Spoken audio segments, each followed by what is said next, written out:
Hey everybody, and welcome back to the channel. It's your girl Lori, and I want to talk to you about your patience. Yep, your patience. So I did a little short form on this earlier, and I wanted to expand on it, right? Because that is another way that you're getting stuck. That's another way you're getting stuck, and it's causing a lot of overwhelm, right? Because you want everything right now. You want to lose the weight right now. You want to feel better right now. You want to have the money right now. FYI, everybody does, right? That's not odd.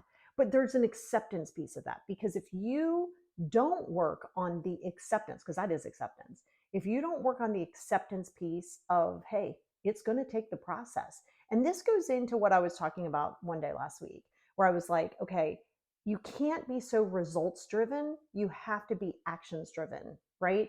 So let me explain what that means. So you know how sometimes you're like, okay, these are the results I want. Let's say it's, I don't know, I want to lose 20 pounds, whatever. Let's just go with that for a minute, right?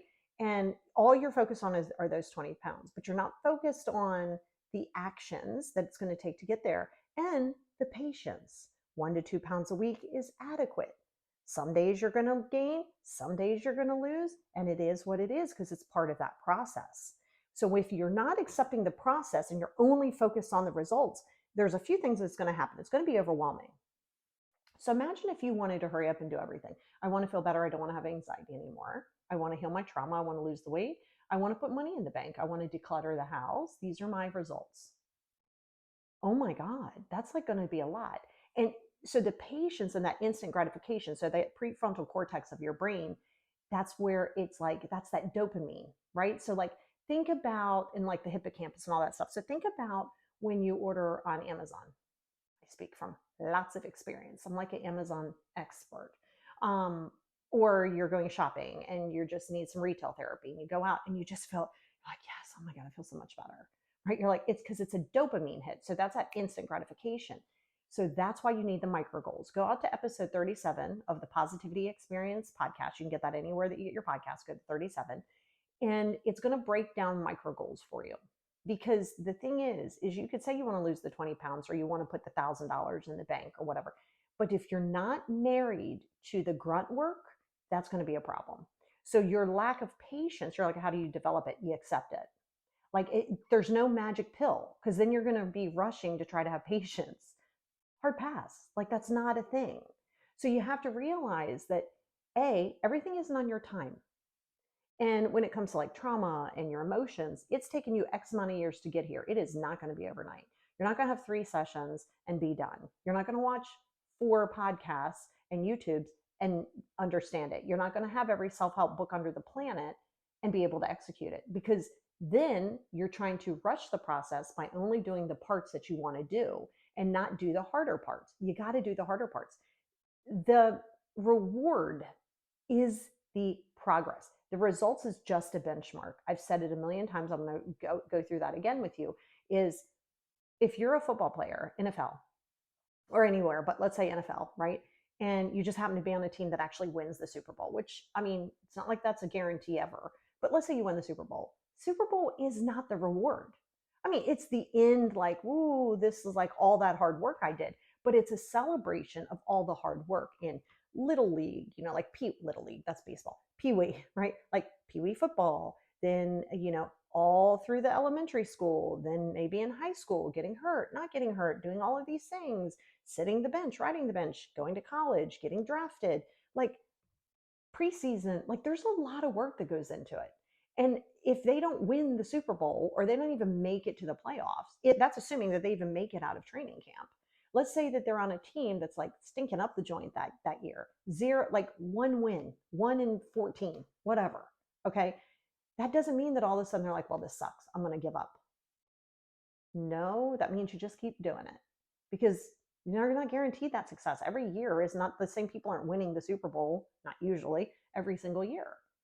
And so if you're not married to doing the minute details and the painful things of healing your stuff, that's going to be a problem, because you're not, and that's going to create codependent relationships, because now you're going to be so, I need a relationship, that you're going to ignore all of these other red flags, because all you can think about is, I need a relationship. You're not willing to do the work on yourself. And a relationship is only going to be as good as the one that you have with yourself. And that's just a fact. So when you are sitting in a space of, I need this right now, I want this right now, and I want to feel better, and I want the anxiety to go away, and I want the depression, that's not going to happen. So you're going to have to wrap your head around it, or not, but it's not going to change the narrative. Because think about being in a relationship. You want a relationship, or I want these people to perform the way I want them to. Well, now we're getting into ego. Go to the Ego Death series here on YouTube, right? And now you're getting into ego, because people don't have to respond how you would. Like, that's just a fact, right? But now, if you take that part out of it, you have to understand people aren't on your terms. They're not on your time. They're not on your terms. Okay, so they might have a whole different agenda and a whole different idea of where it is that they want to be and where they want to go. And you might not be a part of that, and you're going to have to be okay with that. But if you're not willing to go back and feel to heal, because you got to feel it to heal it, if you're not willing to go back and take the time, so you might be having marital issues, and let's say you book a session with me or anybody else for that matter, and you just want to talk about the marital issues, and you get in there, and now we're talking about fifth grade, and you're like, well, I'm not here to talk about that. It doesn't matter, because you want it to be this right now, and that's not going to be the thing. There's a lot of work that goes into your health and mental healing, just like if you're not doing the 5 journals, if you're not committing to yourself, if you're not putting yourself as a priority, things aren't going to happen. Like, you're just going to need to know that. Like, you don't get to do your breathing exercises, your journaling, and all of these things just when you feel like it. See, that's your other issue. You're waiting to feel like it. That's not a thing. Motivation's BS. Motivation's not real. You can be inspired and you can have a desire, but think about that. Like, I remember when I watched Marie Kondo, and then like I watched like cat hair on me, and then I watched Home Edit, and I was like, oh my god, I was so excited. I went out to the Container Store. I got all these containers, like $1,100 I think I spent. Like, I was so excited. Like, and that was like money I had saved for like a vacation, and I was like, oh no, this is way more important. And I was thinking, I'm gonna come home and I'm gonna do all this. Yeah, I mean, luckily I have used them, but over a period of time. In my brain, I was gonna be able to bang this out in like a week. Not gonna happen.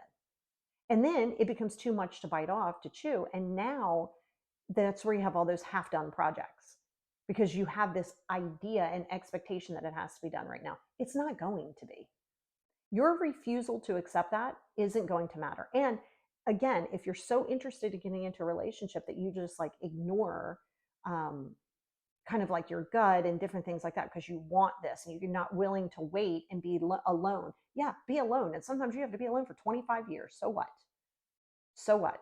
If you're not willing to spend that time by yourself, it doesn't have to be 25 years, but if you're not willing to go through and heal it, it isn't anybody else's responsibility to heal it for you. So if you've had a bad relationship, don't go jumping into another relationship until you know that you're not going to worry about their socials and what they're doing and why they're doing something, because that's not fair. Because now you're bringing something from a past relationship into this relationship. Hard pass. Okay, so you have to take the time to be alone. You avoiding yourself does not help. You avoiding yourself doesn't make things go away.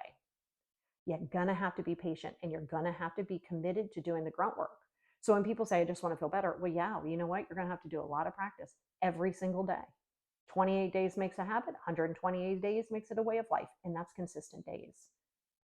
So you have to ask yourself, what are you committed to? And your lack of patience is something that you're gonna have to check yourself on. The moment you see yourself starting to squirrel away, which we all do, you just gently remind yourself, it's okay. I'm on this step of the process. I know I have 500 other things to do down here, and this is the end goal, but I need to focus on this one right now, this chapter of the book, this season of my life, not next year, this one. So mindfulness comes into play.